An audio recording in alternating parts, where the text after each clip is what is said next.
What's up, folks? Back with another reaction, back with some more Smiths, and we're going back to the 1986 album The Queen is Dead, as my cat steals my chair like she always does now. And yeah, we're up to the next tune in the album, which is called The Boy with the Thorn in His Side.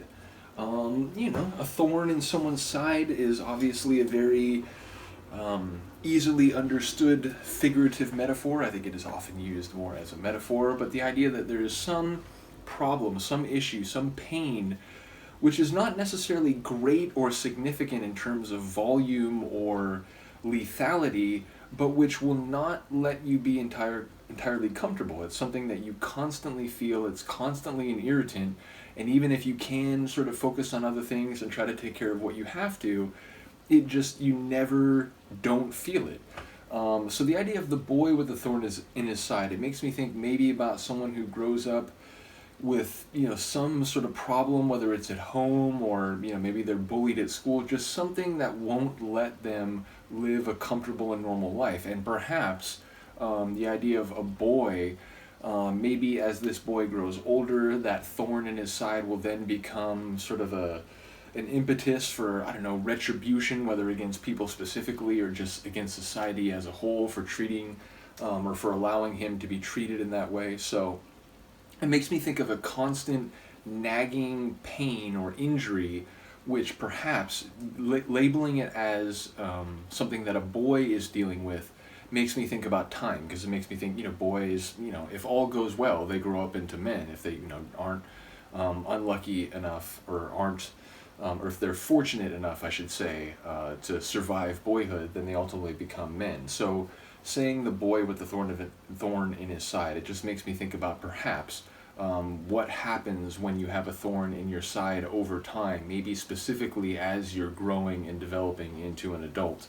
So yeah, ultimately it wouldn't surprise me if there are like Manchester specific elements to it, or at the very least a personal narrative that is not necessarily predictable through the phrase itself. So let's find out. This is the Smiths. The tune is The Boy with the Thorn in His Side, and it's from the 1986 album The Queen is Dead.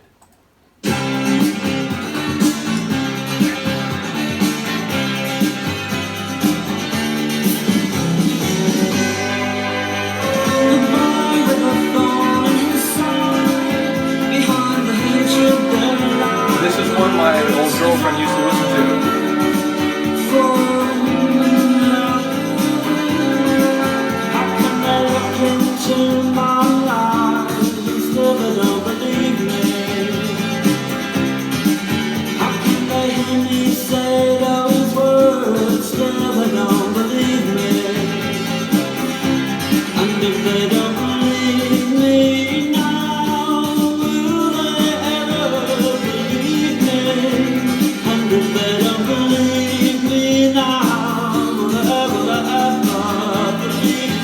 By saying now, your time is being implied.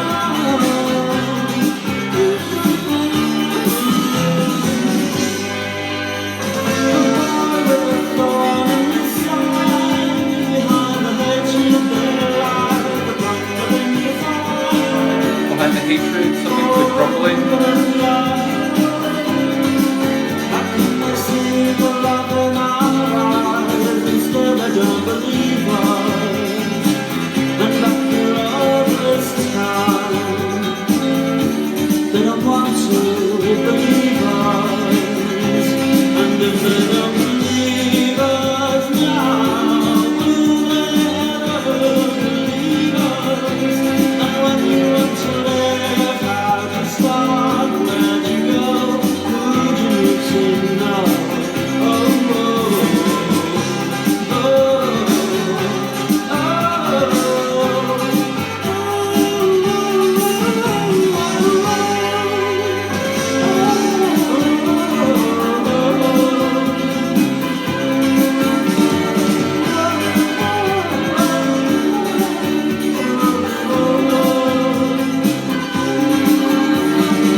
instrumental feel right there. That's what I primarily remembered. Once the song started, I immediately recognized, oh wait, I know the music from this tune. But what I didn't remember until the very end was all that vocal, melismatic, melodic work from Morrissey, which is to say, when it got to the very end and he started doing that rapid fire kind of staccato delivery, I did remember that. It was like, oh wait, I remember this is one of the tunes where I was like, wow, this, really interesting group, and this singer has a crazy style.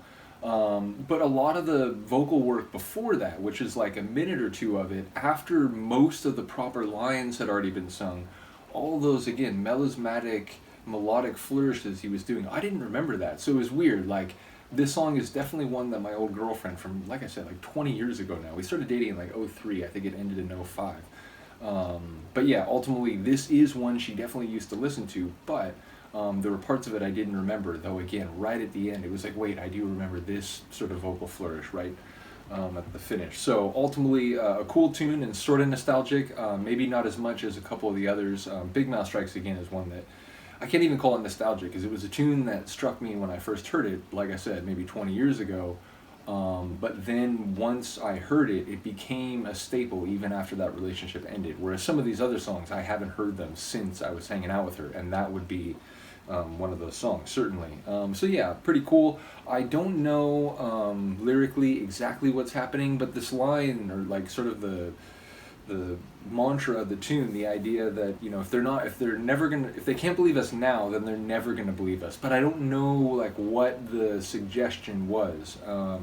So yeah, it did sound like maybe there was some of that retribution, or at least like, if it's being turned back around in the other direction, the pain from the thorn in one side, however metaphorical that might be. So lyrically, gotta listen to this one some more. I will note that it's another song where they seem to do a lot of the proper lines, like the verses or the actual lyrics, in the first like half of the tune, and then the second half of the tune has a lot more of an instrumental, and again, not necessarily vocalless, but the vocals in the second half of the tune are melodic. They're rhythmic. They're not necessarily actual lines being sung. And I've noticed that's not the first time they've done that. So, yeah, a really cool tune. Enjoying this album. Definitely, this is another one where the sonics sound a bit more polished, a bit more full and rich than maybe the first couple albums, even though I enjoyed the sonics certainly on those. So, yeah, bottom line, a really cool tune.